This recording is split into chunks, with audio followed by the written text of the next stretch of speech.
What is up, guys? Welcome to another build, and really more so what we're going to talk about today is choosing parts that have an upgrade path. So summer's coming up. Maybe some of you guys are getting summer jobs and you're looking to build your first PC, but maybe you don't have a ton of money to begin with.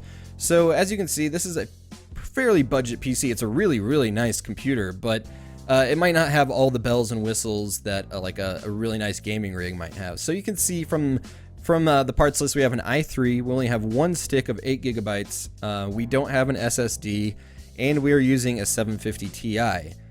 Nothing wrong with any of these parts, but they're certainly not the highest end of, the spectrum. So let's get into why I chose some of the parts that you're looking at here. So an ASRock motherboard, great quality as always, but it's also a Z87 motherboard, and it's socket 1150. So the reason I chose this motherboard is it's one of the cheapest Z87 motherboards out there. And you'll notice I said 1150 because Broadwell, the next architecture of Intel chips, is also going to be 1150 socket.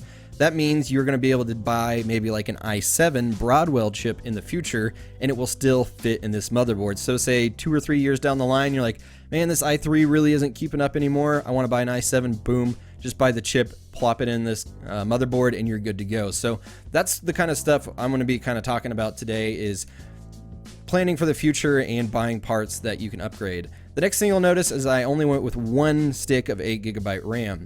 Now you'll say, well, dual channel memory is faster. Not necessarily. Honestly, the difference between dual and single channel memory is pretty much non-existent when it comes to gaming. Sure, you can read a benchmark number that will be faster with dual channel, but in real world applications, you would honestly have no idea that your memory was running in single channel or dual channel. A lot of people make a big stink about it, but honestly, I bet they wouldn't even know. If I went in their computer and switched it around, they wouldn't even know that it was running any differently. So that's another great upgrade path. All we have to do is buy another 8 gig stick of RAM in the future, and boom, we got 16 gigs and we're good for another couple years as far as memory goes.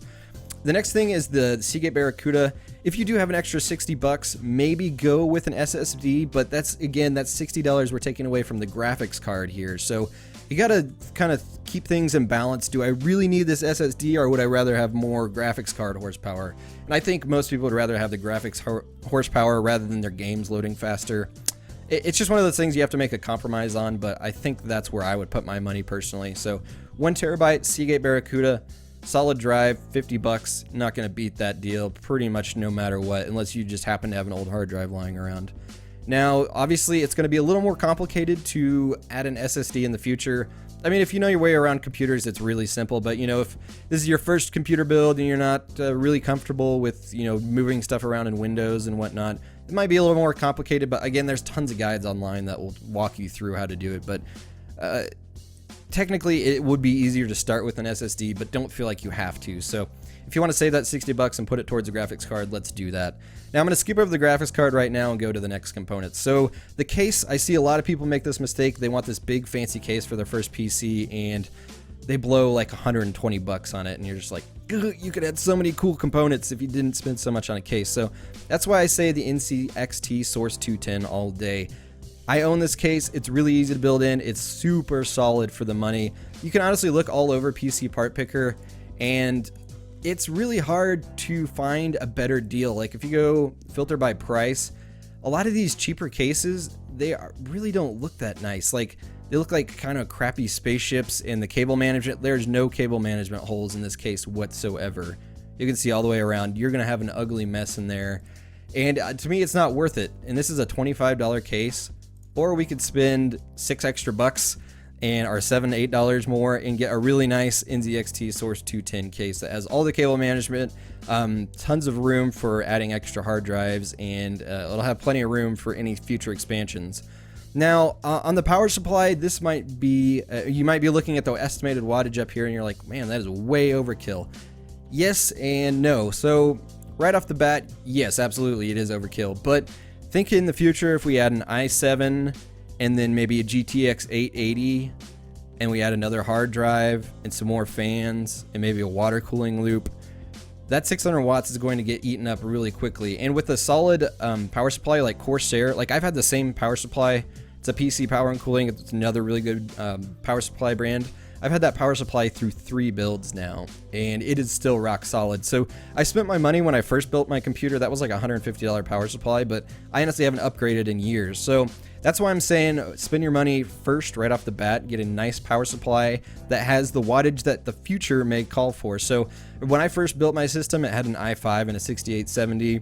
It was only using like 300 watts. It was not much. But now when I went to, SLI 770s, that 750 watts is getting eaten up completely, but it was still holding up, So that's my thought, because the difference between a 600 watt power supply and like a 400 watt power supply is like $15. You might as well spend the extra money and save yourself the headache of having to, reroute every cable in your case because you didn't buy a big enough power supply for the future.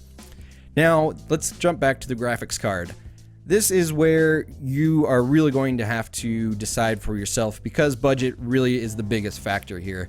So a 750 Ti, go look at the benchmarks. This is actually a really, really nice card. And a lot of people, I think, skip over brands like PNY because they don't really recognize them, but PNY has a lifetime guarantee on their cards. That's insane. You never hear that anywhere. So that's why I would say, don't ignore the cheaper brands just because you haven't heard of them or for whatever reason. Go read the reviews before you really make a decision. One thing I will say I kind of skipped over is the power supply brand. Make sure you buy a reputable power supply brand. I will leave a list down below.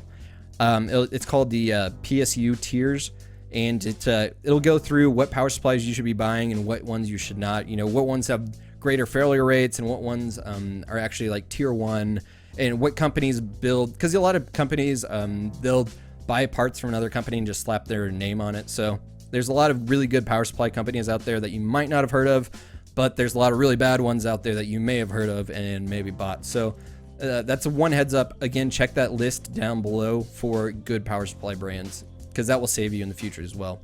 Now back to the graphics card. Something like the 750 Ti is a good buy, but also we could go, on the AMD side.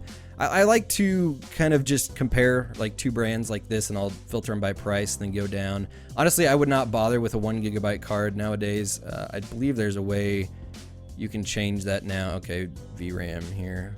I would say minimum 2 nowadays, but again, you can get away with 1, but there's no real reason. The price difference isn't big enough, I don't think. The benchmarks in a 260X to a 750 Ti are fairly similar, but Power Cooler, that's a brand I might stay away from. I've heard some bad stories. MSI is a little bit more reputable, and it's only like $8 more. So that's something that I would consider will be like that. Actually, the 270X might be even a little bit closer. Again, this is totally up to your budget. You're not going to be bottlenecking, I hate that term, but you're not going to be bottlenecking anything in here with an i3, so don't worry about that. It will all run just fine. So again, just stretch your budget to whatever you feel comfortable with. Maybe a 270X right here. That would be a really nice build right here for $600 almost flat. That could be a really great buy. So all in all, you have a $600 build there, and you have the ability to upgrade any number of these things. Now, the core items we have here are the motherboard, the case, the power supply, the RAM, the hard drive. Those are upgradable, but they're all going to stay in our system. So we can very easily swap out a graphics card. We have plenty of headroom with the power supply, like I said. We can just add another stick of memory. We can add an SSD. We can swap out the processor to a newer Broadwell processor in the future. So these are just things to look out for when you are building maybe a little bit more of a budget PC. Make sure you look towards your future and some parts that you might be wanting to upgrade come, fall, whenever you have some money saved up over the summer or something like that. So anyways, guys, thank you so much for checking out this video. I hope it was somewhat informative to kind of explain how part upgrading works and the core components that you shouldn't skimp on in the first place. Anyways, guys, thank you so much for checking out this video, and I will talk to you later.